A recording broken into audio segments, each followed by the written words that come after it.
ഒരിക്കൽ കുറച്ച് തവളകൾ ഒരു കാട്ടിക്കൂടെ ഇങ്ങനെ നടക്കുകയായിരുന്നു. അപ്പോൾ 2 തവളകൾ ഒരു വലിയ കുഴിയിൽ വീണു. അത്യാവശ്യം ആഴമുള്ള കുഴിയാണ്. ഇവർ 2 പേരിങ്ങനെ ചാടി ചാടി പുറത്തേക്ക് രക്ഷപ്പെടാൻ ഇങ്ങനെ ശ്രമിച്ചുകൊണ്ടിരിക്കുകയാണ്. അപ്പോൾ മുകളിലുള്ള ഫ്രോഗുകൾ ഇവരോട് പറഞ്ഞു, ചാടിയിട്ട് ഒരു കാര്യമില്ല, എന്തായാലും നിങ്ങൾ മരിച്ചു പോകും, ചാടിയിട്ട് ഒരു കാര്യമില്ല, ചാടണ്ട എന്ന് പറഞ്ഞുകൊണ്ടിരിക്കുകയാണ്. 2 തവളകളും കുറേ പ്രാവശ്യം ചാടി.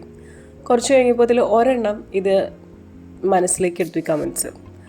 അതോടുകൂടി ആളുടെ ശക്തി നഷ്ടപ്പെട്ടു, ആൾ മെൻ്റലി ഡൗണായി. അങ്ങനെ ആ തവള മരിച്ചു പോകണം. പക്ഷെ മറ്റേ തവള ഇതൊന്നും മൈൻഡ് ചെയ്യാതെ ചാടിക്കൊണ്ടേയിരുന്നു.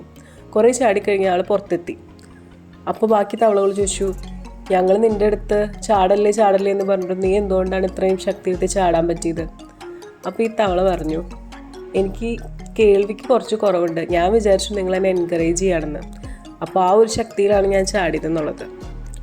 സോ നമുക്കിതിൽ ഏത് തവള വേണമെങ്കിലും ആവാം. ആദ്യത്തെ ആവാം, രണ്ടാമത്തെ ആവാം. ഒന്നെങ്കിൽ നമുക്ക് മറ്റുള്ളവർ പറയുന്നത് കേട്ടിട്ട് നമ്മുടെ ചാട്ടം നിർത്തി ചത്തുപോവാം. അല്ലാന്നുണ്ടെങ്കിൽ കേൾക്കാത്ത പോലെയാണെങ്കിൽ 2ാമത്തെ തവളയുടെ പോലെ ചാടി ചാടി പുറത്തെത്താം.